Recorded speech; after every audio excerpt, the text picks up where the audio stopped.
Well, hello and welcome to the channel.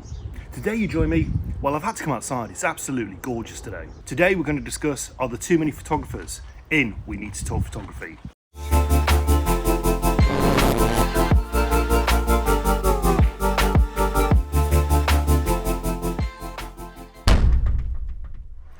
You'll have to bear with me on this video.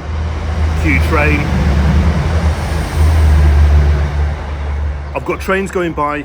There's quite a bit of a breeze as well. I've got children over there. I've got aeroplanes going across. I've got an insane dog to the left of me that will not shut up. So yeah, and cuckoos and birds and things, just nature really. So bear with us. So straight off the bat, I'm gonna have to apologize for the amount of time it's taken me to actually make this video and actually come out here and actually make this. There's nothing wrong, there's just been other things going on. Work commitments. I've been getting my little blue Audi back on the road, as you'll know by that last vlog, going out doing vlogs, and just other life things have just been getting in the way and yeah, preventing me from getting out here and actually recording this next installment of We Need to Talk Photography. And to be honest, this is probably the most difficult one I've actually had to do. The rest of them had all had a natural flow. And I don't think I have it with this one. With all of these videos, I do research first. I get your opinions, I look up things and just sort of understand the feeling of each of the topics. With this one, it's been a little bit more difficult. It's been a little bit more, shall we say, loose. But enough of that. Let's crack on with this video. Are there too many photographers? I'm going to start this video by including all types of photographers. The person who just goes out and does a quick snap, the mobile phone photographer, the pro level gear, and even the 4x5 film, methodical, thought out cameras, or rather the users. When I started my research for this video, I thought the best way to go is have a look at camera sales over the past 20 years or so. I then quickly realized that this was completely pointless. Started thinking of all the cameras that have been bought and never really used, never used their full potential and packed away at the back of wardrobes and in chests of drawers and things like that, where people have now upgraded or sort of moved towards mobile phones. They now have the new Galaxy XP 5000. Does that exist? Air ambulance. I realised that all I had to do was go to honeypot locations, go to tourist traps, very popular beauty spots, and just see how many people were snapping, be on a mobile phone or a professional camera. And in fact, with this day and age, with Facebook and Instagram and Vero and all the rest of social medias, you just need to do a search on those locations to see how many images have actually been created. And whilst I was looking at these locations, in fact, do it now. I guarantee you can type any location in the world and you'll get the same sort of images. You'll get a woman in tight sports leggings with one foot in the air doing a peace sign with the tongue out. Either that or a small dog, normally a pug, in the same location, not doing the same pose though. That would be very strange or very impressive. So let's just take Instagram for example. When you think that 1,074 images are uploaded every single second, that's 64,444 per minute. And some quick maths. That's 94 million images uploaded per day. In fact, whilst I've been on the statistics, 11,000 images have actually been uploaded to Instagram. And I can never say statistics smoothly. I've really got to think about it. So when I ask, are there too many photographers? Taking in those statistics alone from Instagram, then purely the answer is yes. But it's more complicated than that. So ignoring all that data and all the images that are loaded onto Instagram, forgetting all the social media platforms and all the images that don't even make it off the SD card and are just deleted, we just need to go out and have a look at these locations and see how photographers have changed almost the landscape itself. I touched this on my previous vlog, keeping locations secret and why photographers do this, and how that location in Arizona has just become overrun by people just trying to take the same images. But it looks to be the same everywhere. A very slow train now. So, true story time. A few years ago, what set him off? What has set that off? A few years ago, I went to Slovenia, Lake Bled, a beautiful location with a church on an island in the middle of a lake. I was going to be at that location for more than a week. Sarah was actually ice skating over there. The day we arrived, we unpacked the gear and I went for a walk just to explore the 4 miles that are around this lake, trying to look for a decent composition. Now, I'd seen many images being taken from there in the past and I knew roughly what I wanted, but I wanted also to find something a little bit unique, something that possibly hadn't been done before. Silly me. So I went on search for a few compositions. It was fairly late in the day and it was fairly drizzly as well. Really not great conditions. In fact, it was drizzly all week. The weather just wasn't cold enough for the tourists that were seeking the snow, and all the summer tourists had well gone home. So it seemed to be full of just either locals or people that don't live too far away. For me, this was the sweet spot. So I found a patch of land. Another train. A little bit faster this one. So I found this patch of land and I thought it would be a great composition. The roots of the trees that were sort of overlapping were clear, visible in the water, and you just had a brilliant view of the church in the distance. So it sort of framed the image quite nicely. It started to go dark by this time, but I thought, well, I'll take just a bit of a test shot just to sort of see what it looked like. So I unpacked my gear, got everything set up. I was sort of testing lenses, which one would be right. So I was there for a good 10-15 minutes. Just concentrated on what I needed to do, not really taking in the rest of the surroundings, what was happening around me. I then went to get my polarizing filter out of the bag. It really needed it for that shot. And as I did, I sort of looked up and realized that there were between 8 and 15 people just stood there taking the same shot that I was. Now this area was completely clear when I arrived. Was it me that had drawn the crowd? Had they seen something that I was looking at? Something they'd walked past 100 times before? And all of these people were doing exactly the same, just taking quick snaps on the phone, not really thinking about the composition. I stayed there for around about another 10 minutes, and the same sort of volumes of people kept coming in and out. It was like a wave of people just coming, taking the same shot, and then walking off. I took my image, I then left, went for a bit more of a walk, and when I returned to that location, not one person was stood there. But this isn't the only location where this has ever happened. It seems to be everywhere I go where there's a number of people. More recently at Charlestown in Cornwall, I was shooting from the harbour wall, shooting back in towards the town. For those of you who don't know, Charlestown is a harbour town. It holds some tall ships and other quite unique ships that are there. So I stood on the harbour wall, shooting back into the town, and it's a beautiful sunset. Now the sunset was actually happening behind me, but like many a time, it lights up the sky in the opposite direction, and we had this beautiful light. It almost looks fake on the images. Nobody had even given it a second glance. Everybody was staring the other way until I set up the camera to take that shot. Same thing happened. A load of people stood behind me just taking the same image with their mobile phones, and a couple of guys stood there with DSLRs. Sarah had actually gone to the pub that was nearby and got a couple of glasses of wine, and you could actually see this location from where she was sitting. So I packed up my gear, enjoyed the glass of wine, and whilst I was sat there drinking this, I realised that nobody else had taken that image again. And that's one thing I really love doing, is people watching. Certainly seeing patterns in the way that people move.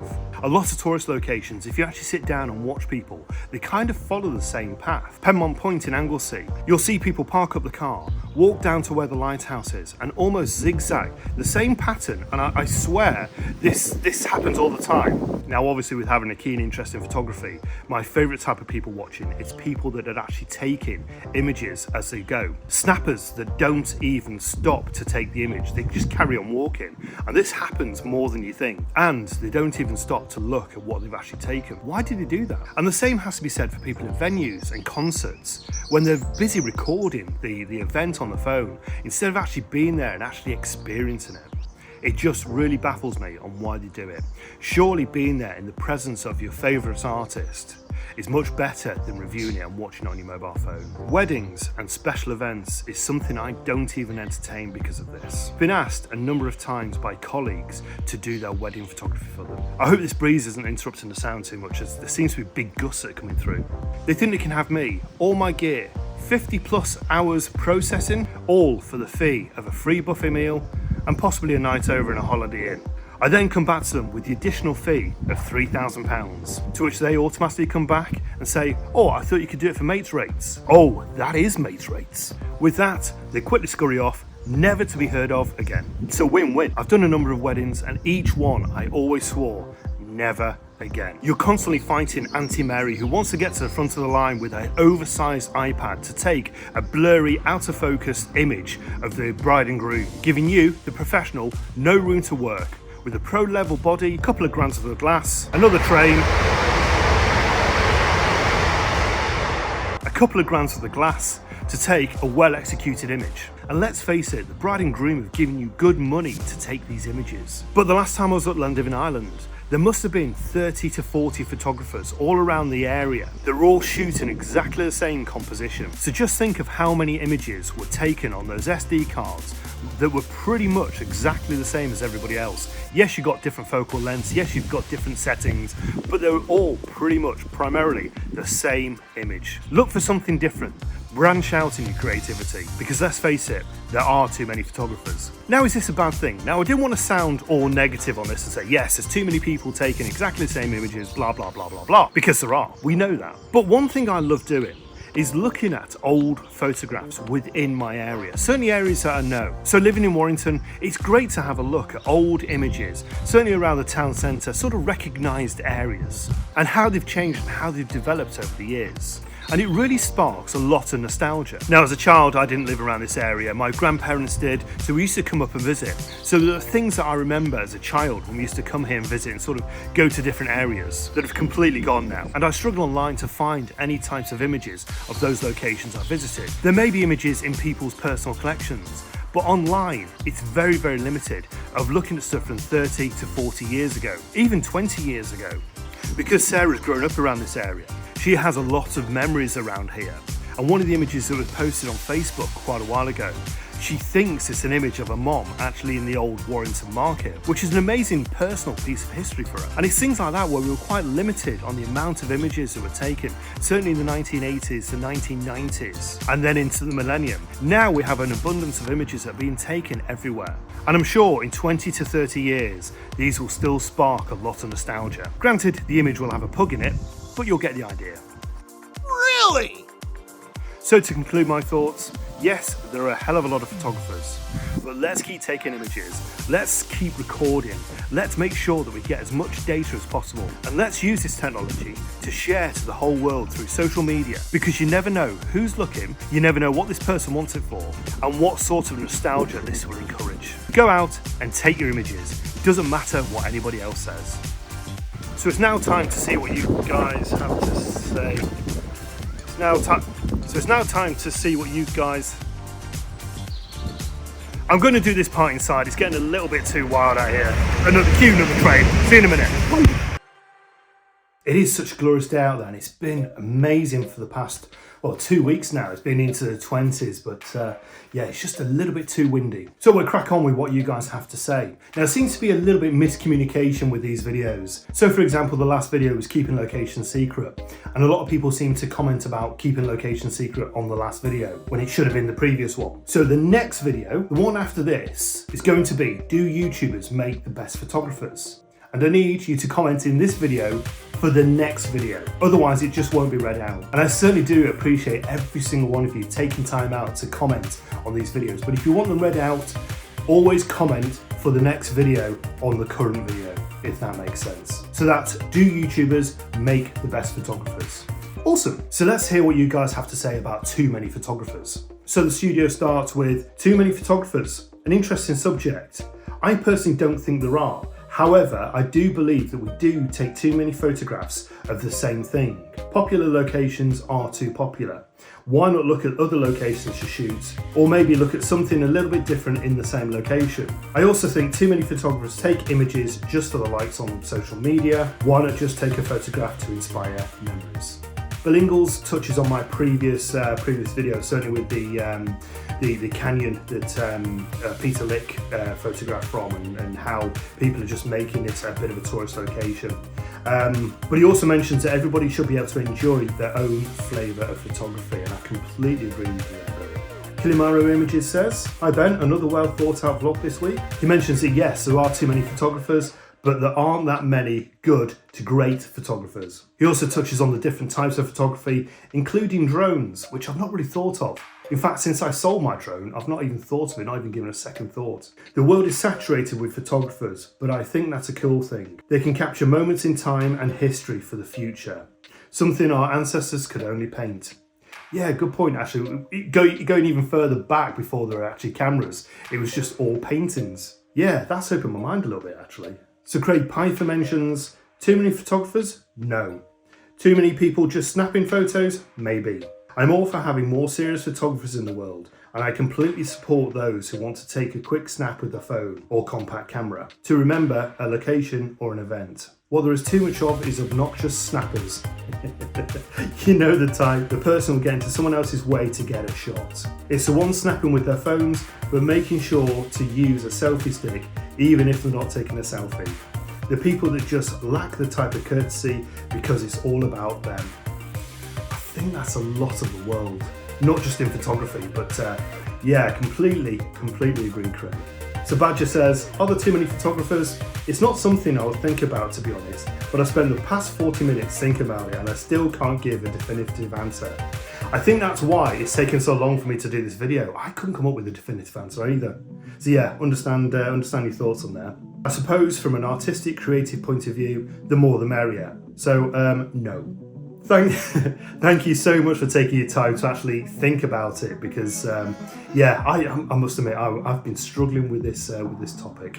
So Craig Yates Photography says, too many photographers? No. The more the merrier. People out there with their phones snap away, sharing images on social media, supplies the serious photographers with research material, allowing us to choose locations and to plan a shoot. Very good point, Craig. Hugh Wolf says, personally, I've never had an experience of having to wait for the same shot as 437 photographers ahead of me. Honestly, I'd become tired and simply leave to find something more unique. For years, I've been adding to postcard collection covering the Colorado and Southern Railway, long since abandoned, torn up, so difficult to find remnants. But this leads directly to my current interest of collecting postcards of places I find interesting here in New Mexico.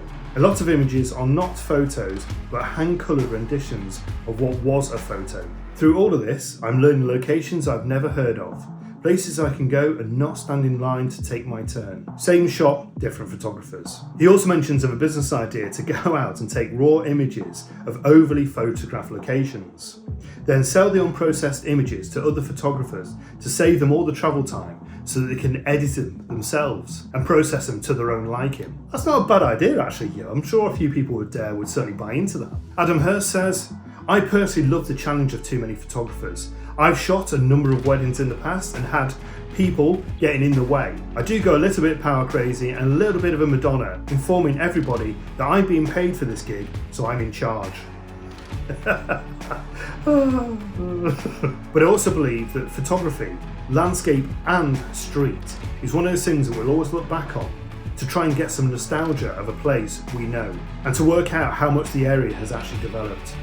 Very good point there, Adam. The wedding thing, each to their own, I guess. So there we go. Thank you very much for your thoughts on that topic. It's been great going through it, and this, like I say, this has been a bit of a challenging one to research. But I'm kind of glad I've done it. I'm kind of glad I've come to the end of this video, because it's really made me think: are there too many photographers out there? I think if you generally ask people, are there? They will answer yes. But after researching this and looking into it a little bit more deeper, I think yes, there are, but let's keep doing it. And let's encourage more to do it as well.